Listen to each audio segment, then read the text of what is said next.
Hi, Michelle. Hi Natalie, how are you? I'm okay, thank you. It's lovely and sunny outside, so I'm looking forward to going on a daily walk later on. Lovely, me too. Yeah, me too. Could you tell us just a little bit, firstly, of who you are and what you do? Yeah, certainly. So I'm Michelle, and I'm a member of St Mark's Church. Been coming to St Mark's for about 13 years, probably. And I am a part-time teacher of French. So I used to teach in a school in Leeds, but I now teach adults mostly from home. And I'm also a part-time student, so I'm training for ordained ministry part-time at St Hilda College in Mirfield. And at the same time as doing all of that, I'm also a mum to Izzy and Joe and a wife to Matt. Brilliant. Well, thank you for joining in on our 3-question Thursday. So we're going to kick right off and get straight in there because we want to keep these videos snappy so people can watch them in their busy days. Right. First one, how did you come to know Jesus, Michelle? Okay, well, I don't have a specific moment in my life where I came to know Jesus, because I think probably like a few people that you've spoken to so far in some of these interviews, I grew up in a home where my mother was a Christian, and so going to church and having a faith was something that I grew up with. But I did get confirmed when I was 14, and that was quite a significant moment in my journey, my faith journey, I suppose, because that was my own personal declaration of faith. So that was me confirming the vows that my parents, my godparents, had made on my behalf when I was baptized as a baby. And it was me saying, actually, I'm not just believing this because that's what I'm told to do, but it's what I really want to believe. And it was significant as well because it happened about a year after my oldest brother was tragically killed in an accident. And so I think that was significant because even despite that, I wanted to confirm that I still believed in this God that I'd come to know so much and hear so much about.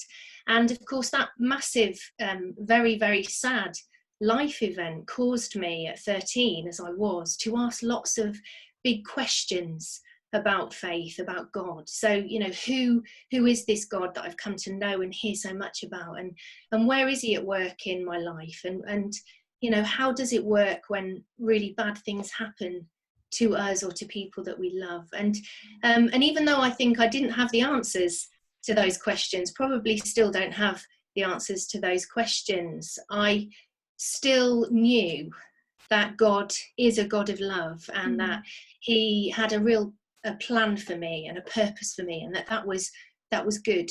And so I think that's probably been the story of my faith journey always, really, and that I've continued to ask those questions as, you know, as things have happened in the world, have happened to me, to people that I love, as I've had decisions to make.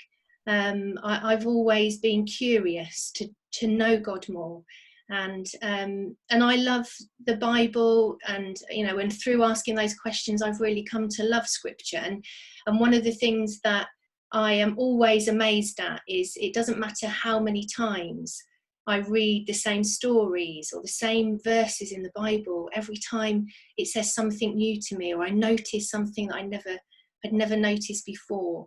And so that really keeps inspiring me just to continue searching and to getting to know Jesus. And I'm very lucky that I've had lots of amazing people that have come alongside me on the way and helped me with that. That's brilliant. That Yeah, okay? that's amazing. I mean, I've heard that story a little bit before, but even when you retell it, it's so powerful and moving. So thank you. Fab. Question 2. How are you finding joy during this time of lockdown? Right, well, I'm going to start answering that question by first of all admitting that I am finding lockdown quite difficult, and I say that with a little bit of hesitation because I'm really fit and well and healthy, and I'm surrounded by my family, and I've got a garden to enjoy and the sun shining. But I am somebody who really genuinely loves busy and pace and variety. And before lockdown, I really felt that I was busy enough, but most of the time, not all of the time, but most of the time, I had just enough good rest time, and I was really enjoying myself. And so yeah, I'm missing human contact, and I'm missing variety, and I've still got a lot of things to do, but I haven't got the fun that goes alongside it. I haven't got the people to enjoy it with, and the going places to do it. So I'm finding it quite tricky. But you're right, Natalie. There's always joy to be found, and so I think three things. The first thing is I'm really finding joy in the restoration of our planet.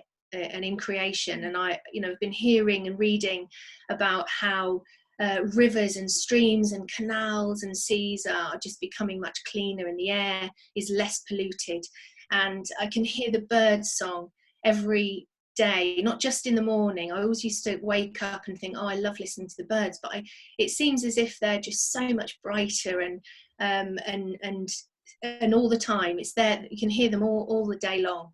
So I'm really loving the fact that I'm using my car less and I'm walking more, and I'm using up the food that I've got in my fridge rather than just going and buy something else that I fancy, because obviously we need to reduce how much we're going out. And the challenge, of course, is going to be, do I continue to do that as well once lockdown's over?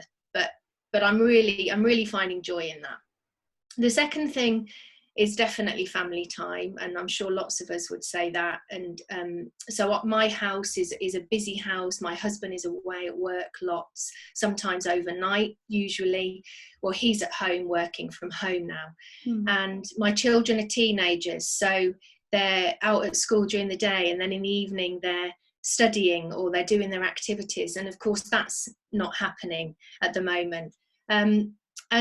And whilst we're all doing our own thing a little bit still during the day, we're coming together in the evenings, and we're eating together, and we're sharing stories, and we're having fun nights, and just really enjoying each other's company. And I think, funnily enough, Matt and I were just saying this in the garden. We're just having our lunch outside in the sun. And this year, our daughter Izzy was supposed to be doing her A-levels.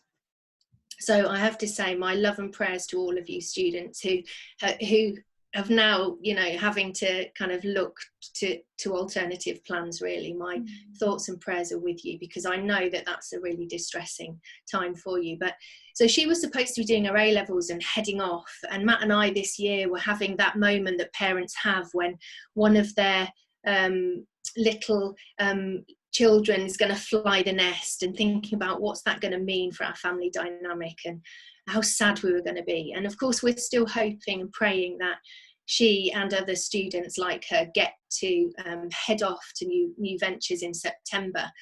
But we would have been not seeing a huge amount of her at the moment, because she would have had her head down probably studying and then preparing for this wonderful summer of fun before heading off.